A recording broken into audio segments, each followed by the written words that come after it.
Assalamualaikum warahmatullahi wabarakatuh. Hai, apa kabar Bapak Ibu guru hebat? Semoga Ibu dan Bapak guru selalu dalam keadaan sehat sehingga kita bisa belajar bersama-sama lagi. Bapak Ibu guru hebat semuanya, pada kesempatan kali ini saya perwakilan dari kelompok 1 ingin mempresentasikan pada ruang kolaborasi modul 3.1 yaitu pengambilan keputusan berbasis nilai-nilai kebajikan sebagai pemimpin. Langit redup pertanda mau hujan. Hujan datang membawa keberkahan. Kami grup agen perubahan berkolaborasi dalam menerapkan keterampilan pengambilan keputusan.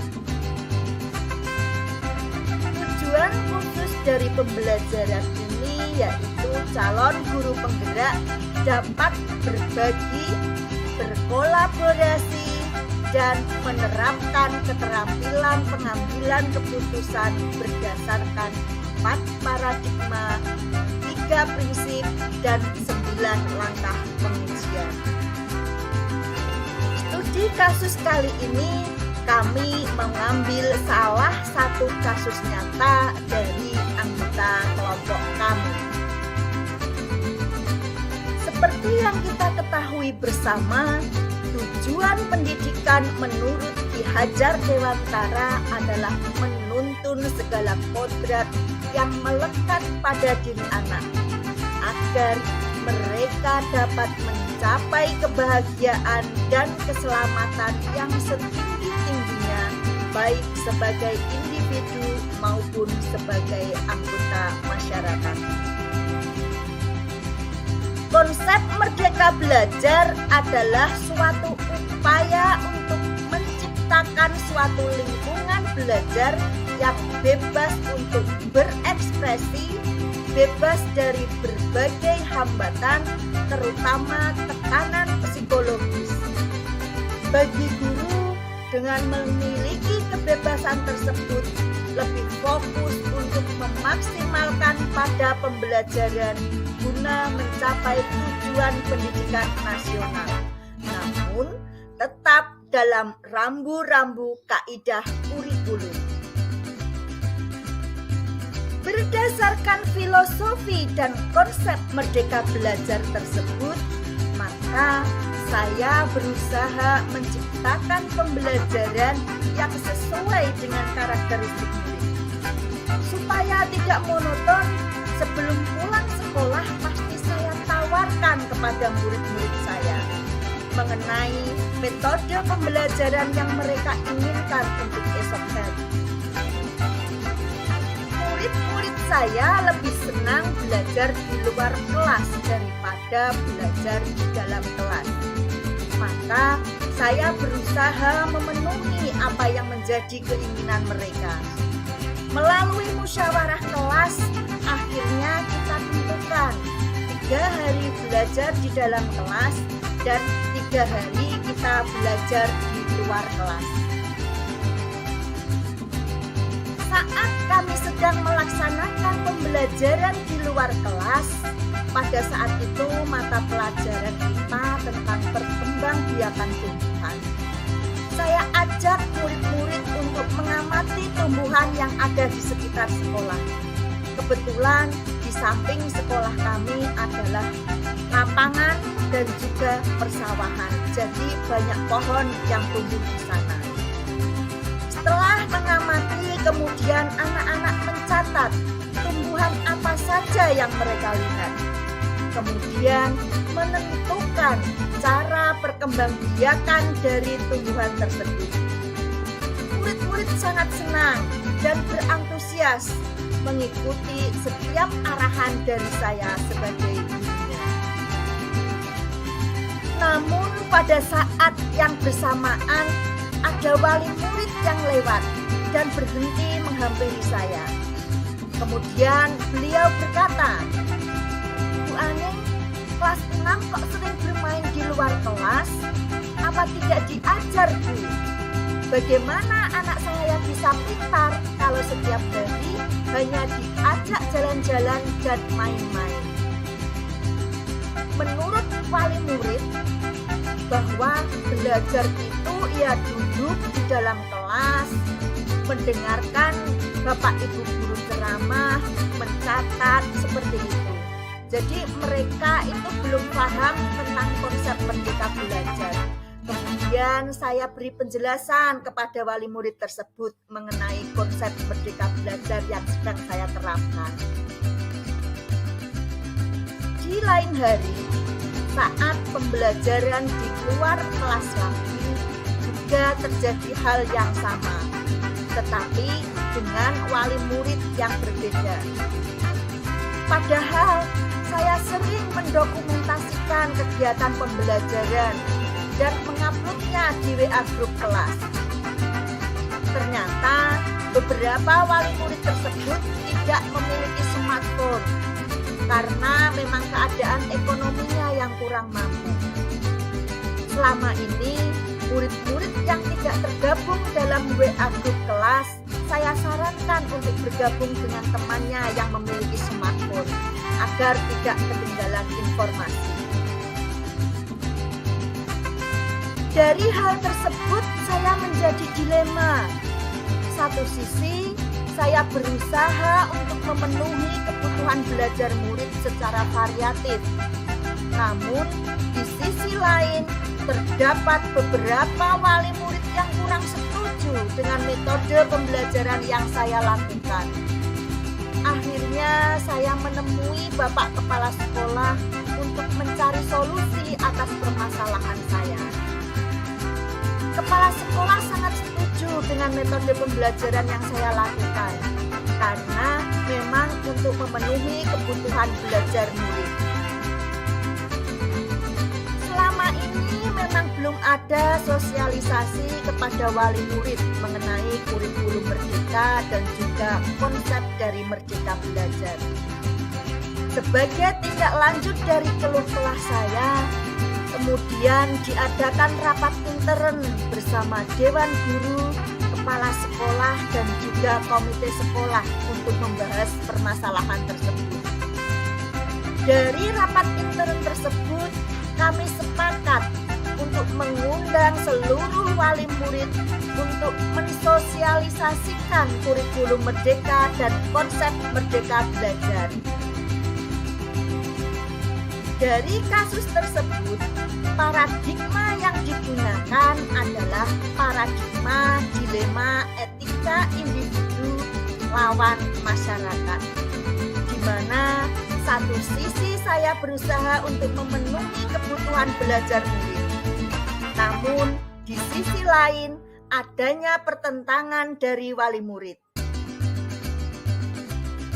Prinsip yang mendasari pilihan pengambilan keputusan adalah yang pertama, berpikir berbasis hasil akhir. Yang kedua, berpikir berbasis peraturan.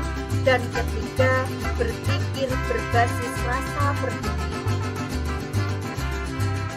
Dalam pengambilan keputusan terdapat 9 langkah atau 9 tahap pengambilan keputusan. Langkah pertama yaitu mengenali nilai-nilai yang saling bertentangan. Nilai yang bertentangan adalah saat kita hendak melaksanakan pembelajaran yang bermakna dan berorientasi kepada murid, tetapi tidak didukung oleh wali murid. Langkah yang kedua yaitu menentukan siapa yang terlibat dalam situasi ini. Yang terlibat dalam kasus ini adalah guru, murid, wali murid, kepala sekolah, dan juga komite sekolah. Fakta-fakta yang relevan dari kasus ini adalah yang pertama, mewujudkan pembelajaran yang bermakna dan berorientasi kepada murid. Yang kedua, memenuhi kebutuhan belajar murid. Fakta yang ketiga ketiga yaitu menciptakan kemerdekaan dalam belajar. Sedangkan fakta yang keempat adanya protes dari wali murid. Langkah yang selanjutnya adalah pengajuan benar atau salah. Kita melakukan pembelajaran yang berorientasi kepada murid dan untuk memenuhi kebutuhan mereka. Tetapi di sisi lain terdapat beberapa wali murid yang belum paham atas metode pembelajaran yang kita terapkan. Langkah yang selanjutnya adalah pengujian paradigma benar atau salah. Di sini melaksanakan pembelajaran yang berorientasi kepada murid dan bermakna sesuai dengan konsep merdeka belajar. Menurut kami itu adalah hal yang benar. Sedangkan wali murid yang tidak setuju dengan pembelajaran di luar kelas seperti main-main saja, ini adalah paradigma yang salah. Dalam pengambilan keputusan ini, kami berpedoman kepada 3 prinsip pengambilan keputusan. Yang pertama yaitu berpikir berbasis hasil akhir. Dengan memanfaatkan alam, laboratorium alam, diharapkan dapat menarik minat murid sehingga mereka berantusias dalam belajar. Mereka merasa senang bisa menemukan informasi yang mereka inginkan secara mandiri. Jadi harapannya adalah tujuan pembelajaran yang sudah ditetapkan dapat tercapai. Kemudian prinsip berpikir berbasis peraturan. Di sini saya mencoba menerapkan kurikulum merdeka yang sudah ditetapkan oleh Kemendikbud. Yang ketiga yaitu prinsip berpikir berbasis rasa peduli. Pembelajaran di luar kelas ini saya lakukan sebagai wujud rasa peduli saya terhadap kebutuhan belajar murid, di mana murid-murid saya ini berkeinginan, mereka merasa senang apabila pembelajaran dilaksanakan di luar kelas. Tahap yang selanjutnya adalah investigasi opsi trilema. Saya akan berkunjung ke rumah wali murid untuk melakukan pendekatan dan memberikan pemahaman mengenai metode pembelajaran yang saya terapkan. Di mana kunjungan ini saya fokuskan kepada wali murid yang tidak memiliki smartphone. Langkah yang selanjutnya adalah buat keputusan. Jadi keputusan yang saya ambil adalah tetap melaksanakan pembelajaran sesuai dengan kesepakatan bersama murid, yaitu menciptakan pembelajaran yang menyenangkan dan bermakna. 3 hari belajar di dalam kelas dan 3 hari belajar di luar kelas. Tinjau lagi keputusan dan refleksikan. Saya tetap akan melaksanakan keputusan dan memberikan informasi kepada wali murid secara transparan dan melakukan pendekatan dengan beberapa wali murid secara langsung. Mungkin untuk menambah pengetahuan saya tentang penerapan kurikulum merdeka ini, saya akan mengikuti pelatihan mandiri yang ada di platform Merdeka Mengajar.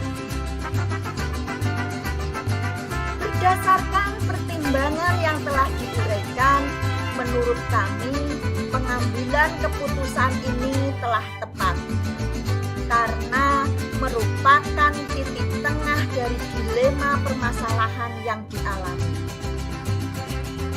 Terdapat hal menarik dan tak terduga.